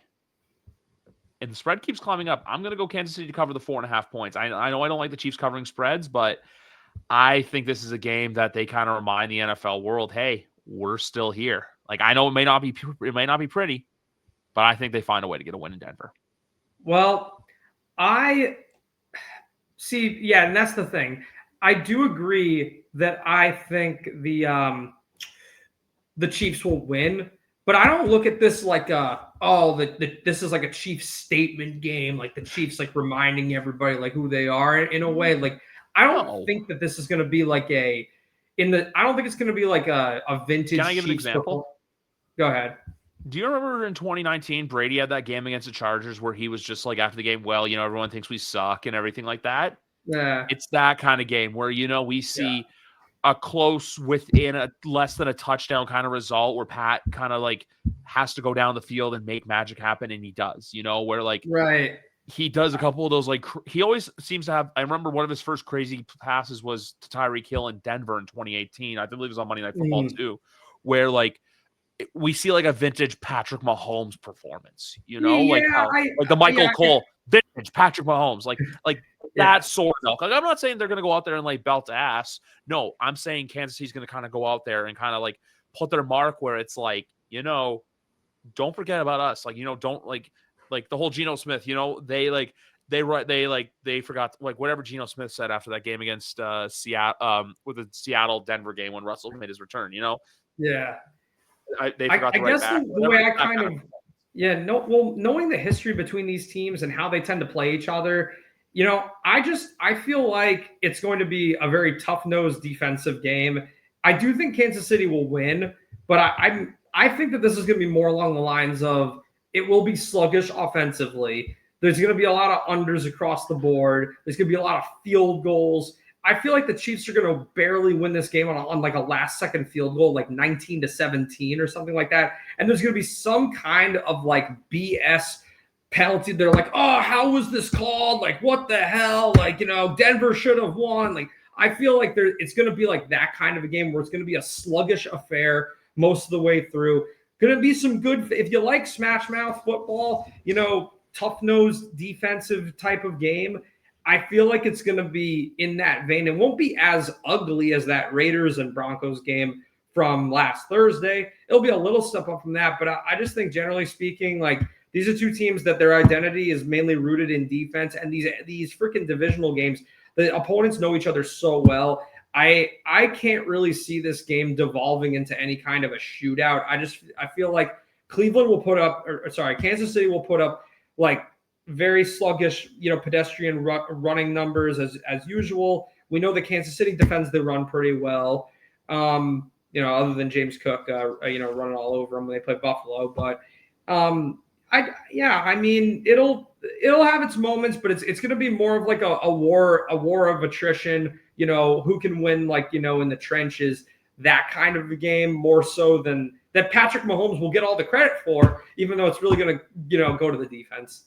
Yeah, but Kansas City's defense hasn't been playing that well this year either. They've had some real clunky matchups. It's just when I say Mahomes statement game, I mean more or less to to where Monday morning everyone's kind of going, hey, did you see what the Chiefs did? The Chiefs went into Denver, they took care of business, because obviously when you're 6-2, you kind of get that so-called not benefit of the doubt, but it's going to be that, hey, signature win for the Chiefs, even though in reality, we all know the Broncos are kind of a somewhat of a fake 8-2. So this is a game like I said, I don't want to write them, but I'll say this though, it is a double-edged sword though, because if the Broncos find a way to pull one out and win, and the Chiefs will then go to 5-5, the Chiefs effectively are going to have room to lose one more game the rest of the year, when they still have to host the Broncos. They still have to play the Chargers again. They have to play the Texans, who I know the Texans we've still been saying stuff about, but the Texans, I'm still not ready to, you can't totally write them off yet, even though they are kind of bad. And then you got, the Colts next week, to where you look at these games with the Chiefs, and it's just games that before, would be viewed as they can win these no problem. They're games that they're going to have to, I think if they're going to have a chance to win the West or have a chance to, get into the playoffs, they're really going to have to scratch and claw. But then this is where I think it kind of starts. You know how they say this is the start of the DVD? This is the kind of game that can start that, where it's a gutsy win. But the Chiefs, I think they need this game, because if the Broncos lose this game, it's viewed, the Broncos, the Chiefs got one up on them. The Chiefs are the Chiefs. They need it the more. Broncos have enough of a cushion where the Chiefs are kind of in the pressure situation where they need to make up ground. They lose their next two games, they're under 500. Right. And I think that Denver can survive the loss. Honestly, I do like Denver. I think that Denver is, they're a good team that plays really sound defense, but I feel like they are not going to the Super Bowl. I think that they will win at most one playoff game this year. I do not trust their offense to do enough to win these games. I just feel like it's too thin. You've got Troy Franklin that can, he can, make a few catches. Cortland Sutton can make a few catches. J.K. Dobbins is I think he just got hurt too, right? Yeah, I'm not sure if he's totally healthy, but they said he was an IR candidate. But RJ Harvey is more the candidate they're leaning on towards, I think getting the brunt of the carries now. Well, we're going to have to see it, because right now, Harvey's had his moments. He has hit the end zone a lot recently, but in terms of actually being a running back that you can depend on, we are a long ways from that. So it's hard for me to look at the Broncos and say that I'm totally confident in them going up against some of these top flight teams in the AFC when the playoffs roll around and they really have to contend with these elite offenses. Now, granted, I think KC, they can hang with them. They could win this game. And I think that winning this game would be monumental for them because of the distance that it would create between them and KC. So that can change the narrative a little bit. But if Kansas City wins, then it's oh man, here we go again. It's that TikTok talking about, oh shit, here we go again. Yeah. San Andreas, exactly. Yep. Yeah, exactly. That's exactly it with this team. Where, like I say too, the whole, you gotta to be the man. No, also for Denver, it's Denver's got here. It's the Ric Flair. If you want to beat the man, you got to beat the man. And I know they still haven't had the best year, but Kansas City Chiefs are still the man. Yes, they are. Yeah. The best way to view this for current WWE terms, it's kind of like the Becky Lynch, Maxine Dupree thing, where it's kind of like Denver's just up and rising talent, but it's at the end of the day, you still got one of the best women wrestlers of the last 10 years that you gotta go up and beat. Sunday night, we got a banger, an absolute banger, fella. Philadelphia and Detroit. Is it though? It's on paper. On paper. The thing with this game, Two things I've noticed. One, Jalen Hurts, a lot of his quotes sound like a fortune cookie. If you don't believe me, go Google it. A lot of the stuff he says, it's like, that Jalen Hurts, or do you get that out of a fortune cookie? The second one, the Detroit Lions are just a team that they've had some bumps in the road, but I think, adversity kind of helps create champions, kind of like what Philly underwent last year. And this is the kind of game where, if the Eagles, not the Eagles, whoever finds a way to win this, whether it's the Lions to win, whether it's the Eagles to win, I'll probably be like tuning half in and half out of this game because the 112th Grey Cup is this Sunday, so I'm going to be more glued to that for this whole late slate. Fortunately, because I get to cover Canadian football. But the thing with a game of this nature, it really sets a tone for, hey, who's the 1 seed? Who's the 2 seed potentially? I know Seattle still has a name in that, and LA do too. But this is a huge game for playoff seeding implications to where if these teams in the divisional round, is the game in Detroit, is the game in Philadelphia, And for all that being said, Philadelphia has a great defense, but if that Detroit offense, the Philadelphia offense isn't humming, they're not exactly hard to beat, And for those reasons, I mean, it's pretty simple. Like if you just turn Jalen Hurts into a pocket passer, and you realize how much the guy sucks. It's not the only thing, though. I will say this too with everyone saying how much he sucks is the fact that whenever you criticize him, everyone goes, "Oh, but Josh Allen." They never want to, say, "Oh, like, hey, it's valid criticism," or "It's not valid criticism." Or they can't go look at him and say, "No. Here are the things that he does well." Yeah, it's always, it's "Oh, deflection, but this exactly game. Whataboutism." Yeah, it's basically, "Oh, but this quarterback does this, but this quarterback doesn't get the same criticism." No, Jalen Hurts is Jalen Hurts because hey, Philadelphia is that franchise where, they got one Super Bowl, and instead of being like, "Hey, we're okay with where we are," it's more the less, we want more. We want another Super Bowl. They got another Super Bowl, so now it's, hey, we want to get a third Super Bowl. And right now, they don't look like a team of that elk. Vic Fangio is playing awesome, but Dan Campbell took over play calling for that Detroit offense, and they're looking a hell of a lot better. So I'm going the Lions because I gotta go Lions too. Yeah. This is where it bites you in the ass, Eagles, for running your team the way that you run them. You think that you can get by with this pedestrian offense and doing the bare minimum every game. And you had a Super Bowl season where you had Saquon Barkley putting up video game numbers every single week, and now your offensive line can't open up any holes for him. And to make up for it, you basically ignored AJ Brown every single week, even though he's vocal about it, even though he's one of the best wide receivers in the entire league. And there's been maybe 2 or 3 games this year where they've actually tried to get him the ball on serious downfield routes. It's honestly embarrassing. And now you're facing a team where you're going to be forced to keep up. You're going to be forced to actually try to move the ball downfield, with aggression and high tempo. And it's because it's going to be fast paced. It's going to be high scoring. Eagles haven't been in a game like this all year long. So, what I think that's going to lead to? Jalen Hurts is going to get picked off. He's going to make mistakes. He's going to turn the ball over. Detroit's going to wind up winning this game.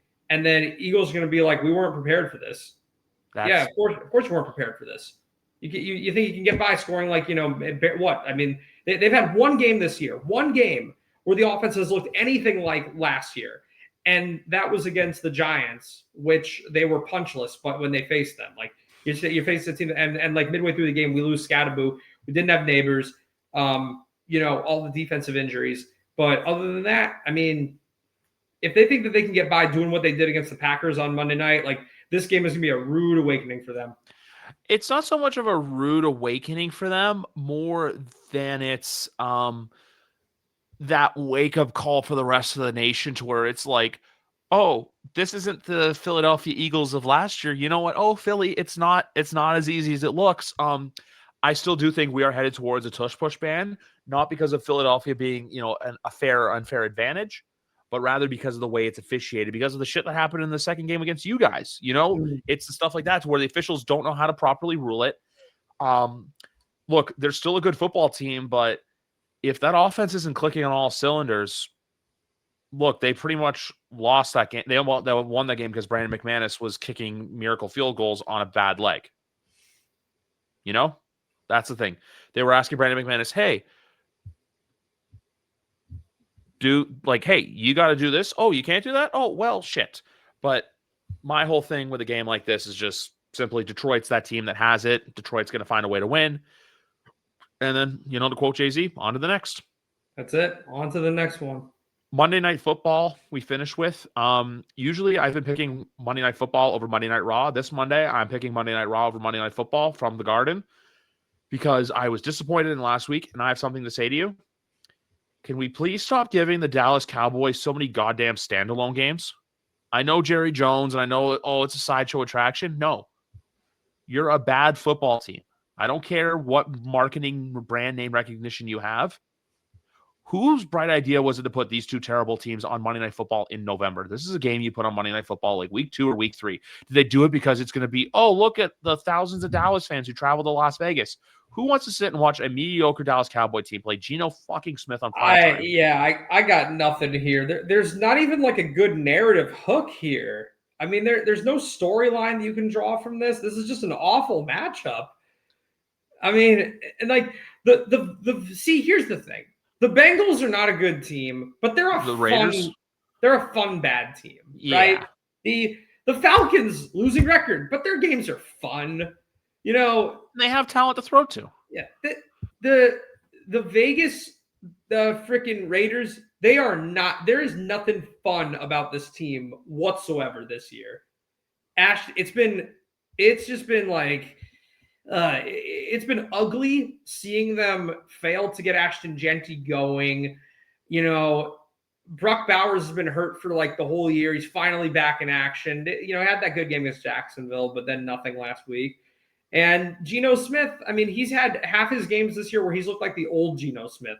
The Geno Smith that all he does is turn the ball over and looks completely clueless.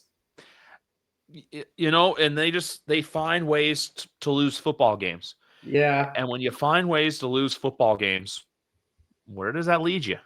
Yeah, I think that this is it's a more of a get right game for Dallas. I think that they've been talking about how they're hoping the defense starting to play better. And you made the trade for Quinnen Williams, and now getting him into the fold with the bye week and everything. They're going to. I think that they've got fleeting playoff hopes. It's a very critical touch and go situation where they have no room for error. No, I've talked about this with Doug, All Elite Doug on Twitter.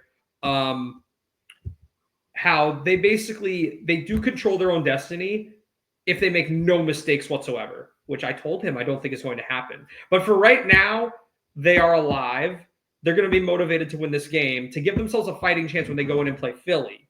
So I look for Dallas to win. I trust Dak to make fewer mistakes than Geno. Yep. And I also trust Dallas's offense to put up more points. CD, Pickens. I feel like this is a bit of a showcase game for them after that ugly game against Arizona where the offense really struggled. So I'm looking at their coming schedule. So after the Raiders, you have versus Eagles, versus Chiefs, at Lions. You don't win this game, your season's in trouble. You're 3-6-1. Mm. And you also still have to play the Vikings. You know the sad part about this is too, how I say, I'm sick of the Cowboys. Cardinals, Raiders, Eagles, Chiefs, Lions, Vikings all have something in common. All those games are either primetime or standalone. Mm. This team did not make the playoffs last year. What did this team do to deserve 6? And then let's even count them all. 6, 7, 8, 9 standalone games. 9 standalone games. Oh, and here's the other thing too, 10 because they play the Commanders on fucking Christmas Day. Yeah. Which that game looks disgusting on paper now. But like going into next year, like I don't care what the Cowboys are, what Jerry Jones is. You can't keep giving them this, island games of like, hey, this. Like they're not going to flex them out of that Vikings game because the Vikings still may have something to play for. Maybe the Cowboys do too, but I don't think so. Like That Kansas City Chiefs game, I'm going to say, I was waiting for my before Thanksgiving show to say this, but I'm going to say this to you. Bet your life savings on a Patrick Mahomes anytime touchdown. That man's going to want to have the game of his life. His first ever game in AT&T Stadium at the NFL level. It's Thanksgiving Day. And America's really going to see how bad that football team is. Like, I know the Eagle game can go whatever way because it's the Eagles. But I literally have nothing for this game. Dallas, you don't win this game, your season's over. It's plain and simple as that. I think that they will. I think Dallas wins. I think that there's enough talent there. I think that they make up for the Arizona game. That I don't think that I still think Dallas finishes with a losing record, but this might be the easiest game that they have left on their schedule. Yeah, because even after that, like after the Vikings game, they play the Chargers at home, then they play at the Commanders on Christmas, and then they have at the Giants to finish off. So and also here's the other thing too. I know those two other teams are not as good as them, or almost on equal playing ground. But you're really meaning to tell me that they'd have to play 2 cold weather games to potentially make some noise if they were to some reason get back in the playoff hunt? I'm not going to trust that team in the cold weather. Not even against those opponents. Those are the games that are like that Giants Cowboys game is going to be like buried in the 1:00 window on week 18, where both teams. It's not going to be consequential. And I keep telling Doug that I'm like, both these teams will be eliminated by then. That game, the Cowboys will be long gone by that point, because if you look at the NFC, it's not enough for a team to sneak in at 9. Nine. You got to win at least 10 to have a chance. 9-8 or like 8-1. Like because the Cowboys have a tie, right? 8-1 is not going to get you in the playoffs. I don't even know if 9-7-1 gets you in the playoffs if you look around, right? Because I think that because the thing is that in the NFC East, I think the East is only sending the Eagles for sure, like 100% for sure. Like that, because the path is just not there for the wild card. You look at the NFC North, you look at the West. The North is sending 3 at the moment, and the West is sending 2 at the moment. Is it because of the Packers only having 2 losses? Well, the Packers have 3 losses, but the now they have tiebreaker. 3. They should be out of it, right? Because don't the Niners have 6 wins, right? So right now it's 5-3-1, and the Niners are 6 and so it's 5-3-1, and the Niners are 6-4. So essentially 6-4. Oh, okay. Mm-hmm. So if you look like, and even too, like the Panthers at 5-5, the Vikings at 4-5. And guess what? You lost to the Panthers earlier this year. Right. Yes, that's another hurdle. That Vikings game is probably going to be what I like to call loser leaves town game. That's going to be a playoff. That game is going to mean, hey, you lose that game. You win that game, you basically have to win out. You lose that game, your season's over. Mm.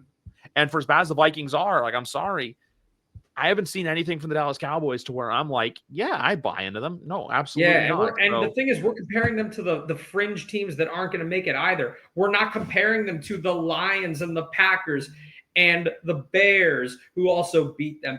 And Niners. So that's 3 teams in the North. Then you take 3 teams in the West: Rams, Seahawks, and Niners, right? So those are 6 teams right there for 5 spots, right? Yep. Yeah, so it's gonna be them. Those are your playoff teams right there. If one of those teams is gonna miss, then there's no way that the Cowboys are going to leapfrog. That's exactly it. Exactly it. Like, you can't, like, unless the Cowboys catch lightning in a bottle, but that's not going to happen. Like, it's asking way too much, because they would have to basically run the table. They'd have to get to 10 wins somehow, and I don't see the path for that. You still have Quinnen Williams is not the guy to rescue this defense and suddenly make it a good unit. Like, this isn't an okay defense. This is a bad defense. So here's the thing. Here's the thing with the Cowboys. This is the team that Jerry's going all in on again, to where he's trading a first-round pick. Quinnen Williams. You didn't have to trade Micah Parsons. You could have paid Micah Parsons. You still could have traded for Quinnen Williams. That defensive front would have been insane. But instead, you have Kenny Clark and you have Quinnen Williams. It's not as good. Offensively, too, the offense, like, it's just Javonte Williams has been fine. Jake Ferguson's been fine. CeeDee Lamb and George Pickens have been, they haven't played that much at all together this year. Like, if you're Dallas, it's just like, what's the path to being this good team? Every year it's the same song and dance. But even now, too, like we're saying, they win this game, but hey, guess what? You got waiting for you.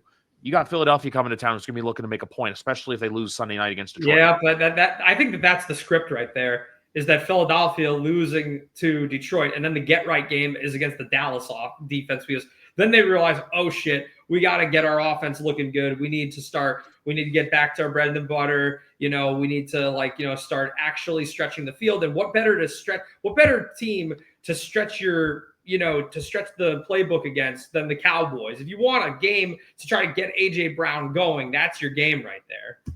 And then guess what you have after? You have a Kansas City Chiefs team who is going to be looking. That's basically a game where the Chiefs have to think, because look, I know we both picked them to win. They could lose to the Broncos and they could easily lose to the Colts, just because you never know what you're going to get out of Kansas City this year. Those are two good teams. Those are two top contenders in the AFC. You seriously don't think that the Chiefs know, hey, there's going to be 40 million plus people. This is going to be the most watched regular season game of the year. We want to go out there and make an impression, because if you do that, you make that damn impression to where that's the official, hey, we're back game. Yep. You go up and because I'll be honest with you, I think that Eagle that's a belt game. That's a game where the Eagles, dad gets the belt. That could get ugly. That could be like AJ Brown goes for 100 something yards and 2 touchdowns and I'm still here. And then guess what you have after Thanksgiving? You have to go to Detroit to play Detroit. Yes. In a game where that offense can be fine-tuned and humming by then, because Detroit has Philadelphia, and then they have the Giants and the Packers, I'm pretty sure. I know they have the Giants next week, and then they have the Packers, to where that's the game now where it's like, hey, Dallas, you got to play a Detroit team that's finding their rhythm going into December, and that is extremely dangerous for the rest of the NFC. So, if you're Dallas, you got to win these games when you can, but what are you playing for at this point? You're playing at this point to maybe be close to 500 and potentially flirt with a playoff spot. But no, I don't need to see Dallas next year in any of these cutesy wootsy spots anymore, where they're getting back-to-back Monday Night Football games where, because they're the Dallas Cowboys. I understand they have the Netflix show. I understand the America's Team documentary, which I really like on Netflix and I'm still watching. But it's just, it's a certain point with Dallas where we have to be this isn't 1995 anymore. This isn't 1993. This is 2025, 2026, and the Cowboys haven't been relevant. They haven't been to an NFC Championship game in 30 years. It's actually, and it's worse now because those past Cowboys teams were, pretty good teams that weren't good enough to get to the next level. They were definitely playoff contenders. They would, win the division some years, make a wild card other years. Generally speaking, a better half team, but just not good enough to be the best, and that's okay. But now we've reached a point now where they are not a good team. They're not they're in the mix, but they're just not good enough for the Super Bowl. They're not in the playoff conversation. They are a bottom half team. Because that's the thing though. It's not even hey, they're flirting with the playoffs. No, it's you're just not good anymore. It's you're just there. You're mediocre. It's not it's not oh, hey, this the Cowboys. No, it's just the Dallas Cowboys. Like I said too, they could have the show about the cheerleaders, America's Sweethearts. They could have all the glitz and glamour, but at the end of the day, that football team, it's what the Dallas Cowboys are right now is kind of like what WWE, and you can say what you want about the current product right now. I just think it's all the ups and downs. They basically are right now where WWE was in 2018, 2017, and 19, even through anywhere through the 2010s, where it's just people still watch, but the product's borderline unwatchable, to where I still say this too, until Jerry Jones is no longer GM, that's not going to be a properly run and properly successful football team, because he keeps making these decisions out of heart and just, and he even was quoted recently saying that he's making rash decisions because of his age, because he's getting impatient. Because he wants another Super Bowl, because he knows that he's getting older. And obviously everybody wants to win a Super Bowl, but there's a difference between doing it the right way and doing it the not right way. And right now he is not even doing it the right way. Yeah. So, it's one of those things with him where it's just Jerry, let the proper people run in. It's just his ego. And you'll learn this if you ever watch that documentary. I'm not saying you have to, but I'm just saying it's the one thing I learned with that documentary, that he got in there right away and he fired Tex Schramm left. He got rid of Tom Landry. You know, he basically said, hey, this is my ship now. I'm running it the way I want. But sometimes the way you want isn't the way that everybody else wants. People don't need to see your top stars getting slobbered in dog food and thinking it's hilarious. People don't need to see weird gimmicks of, you know, people laughing at other people shaving their backs in the thing, or like, this is your life segments. No one needs that. Because there are certain franchises in this league, like the Cowboys, like the Giants, like the Bears, like the Steelers, that when they're successful, it's great for the league. Right now, those teams being where they are, especially the Cowboys, it doesn't benefit anyone. So for Dallas, I part of me wants to see them get it right, but at the same time too, I don't think they ever will for a long time, because whenever Jerry does eventually, you know, relinquish power, because obviously he'll have been passed away, because we don't want to see the Vince McMahon stuff happen, just because that was horrible. What's the next step? You know, it's just, you have your bet, you've paid your players, you gotta accept it. And I don't think the Quinn Williams thing is a long-term thing. I think it's just, you're trying to basically, you know how you see sometimes a car that was in an accident where they put duct tape over the bumper and it's like, hey, it's a new bumper. It's like, no, it's not. Yeah. That's basically what it is. I'm not dissing Quinn Williams. I'm just saying Quinn Williams on the Dallas Cowboys eventually is probably not going to be a Dallas Cowboy long-term. Well, yeah, that's it kind of goes to it speaks to what Troy Aikman was saying on air, you know, that they were, like the rumors were abound that the Cowboys were about to make a move. And then Troy Aikman says during the Monday Night Football broadcast, he's like, I don't think one player is going to fix what's going on here. Like, this is there's a lot of issues that I'm seeing on the field right now. And yeah, I think it's just, it was a panic move. And also, like, you reach for a guy that's not even that good. You know, you trade away a first rounder for a defensive tackle that doesn't get sacks and doesn't stop the run. That's exactly it. You know, it's one of those things where you look at how bad the Jets' run defense was with him, you know, over the last couple of years. And it's like, you think that this guy is your needle mover, huh? You let Micah Parsons go, who is a Hall of Fame first-round caliber talent, because you didn't want to pay him the money, because the Cowboys always do this where they don't pay someone right away. You wait. It's like booking a flight. Here's a perfect time to book it. The price is fine. No, I'm okay. I'll wait. The prices will come down. Price never comes down. You know the Fat Joe quote? Yesterday's price is not today's price. Yes. So when you have a talent like that, you pay them the way they're supposed to be paid. But that's another subject for another day. Week 11 is going to be a very pivotal week for a lot of teams. So I think we're going to start to figure out, you know, the contenders from the pretenders, and you're going to kind of see those teams kind of get right and back. I thought of a parlay during this, and I wanted to run it by you to see what you thought, because I didn't play last Sunday. I told Danny this. Nothing was speaking to me on the board, and it just felt like betting for the sake of betting. You know, like I didn't want to, like, you know, where it's like, oh, you do it just because you feel like you have to. Like, that's where I was just like, yeah, I'm going to take a Sunday off, and I did that. So for this Sunday, I'm thinking Buffalo -5.5, Chargers money line, and then the over for Steelers Bengals. You know, I like that. You know, or the under for Atlanta, Carolina. Or for Atlanta, Carolina. I could see that. Yeah. I just feel like with the Bengals, though, like with that over, because of how bad the Steelers looked last week, they're going to want to go score points and just, like, you know, kind of show everyone, hey, we're doing this. And I always prefer betting it over. And 47-48 is that sweet spot that I love, because that's saying, hey, each team, 3 touchdowns and a field goal each. It's not asking for much. Yeah. No, I could get behind that. I like the Packers to cover. Give me the Packers at 7. Give me Houston 6-5. San Fran at 3-5. Yeah, San Fran at 3. That's easy. Baltimore I like the Rams at 3. My upset pick is going to be Commanders in Madrid. I'm going to take them over Miami.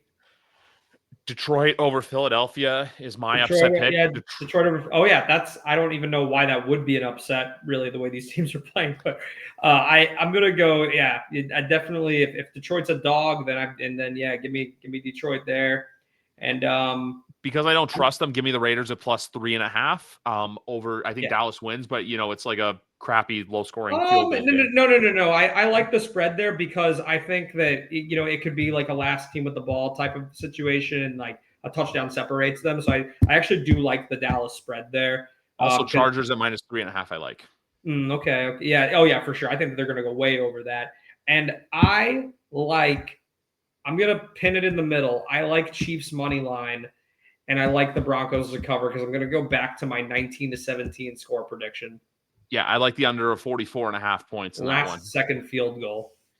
Philadelphia, Detroit. I'm going to say, I want to say under 46. I want to say Detroit wins that one like 23-17. I'm going to go higher than that. I'm going to, yeah, tricky one. Give me, I'm going to take the over. I would say like a 28-20 minimum, maybe a little more, maybe 31-21. Also, I like the over for Madrid of 47.5. Yeah, two defenses that are just not good. Some offensive weapons that can produce. A lot of teams that can get gashed really on the ground, and Krosky Merritt could actually have a good game. He's been overdue for a good one. Yeah, Achane had a great game last week, so we'll have to see what happens. But we're learning a lot about Week 11. We went into the Brian Daboll details. We had Danny, we had Jared, we had a great time on that YWC Football Talk episode number 407. I got to end this thing because I'm running out of things to talk about, and it's almost 2 hours. So if you've stayed this long, thank you very much for listening. Have a good night, everybody. Enjoy Week 11, and remember, we got a football all weekend long: Grey Cup, college, and NFL. Take care.